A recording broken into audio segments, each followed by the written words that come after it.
sa aking mga nasasakupan, mga kababayan, kung sa akin kayo maniniwala, ay sinisigurado ko ang inyong kinabukasan, ang inyong kaligtasan.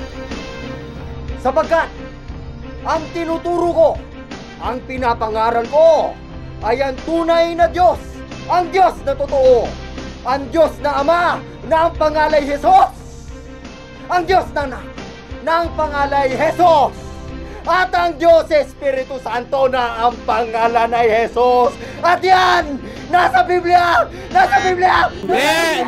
Mali yan! Mali! Ang Ama ay lalong dakila kaysa akin. So on this premise, hindi natin dapat baliwalain yung Ama. Kasi mas dakila yun kaysa kay Kristo eh. Pag inaalis mo yung Ama, Antikristo ka. Pakinggan mo sa unang Juan 2:22. Ito ang Antikristo sa makatwid ay ang tumatanggi sa Ama at sa Anak. Dapat tinanggap mo yung Anak, tanggapin mo yung Ama. Para wag kang Antikristo, tanggapin mo pareho. Sampalatayanan mo pareho. May pangalan yung Ama, may pangalan yung Anak. Eh tinanggap mo yung pangalan ng Anak, ayaw mong tanggapin yung pangalan ng Ama. Eh mas dakila yung Ama kaysa sa Anak, wag mong aalisin sa Biblia yan. Mali ang ginagawa mo. Ba't mo inaalis?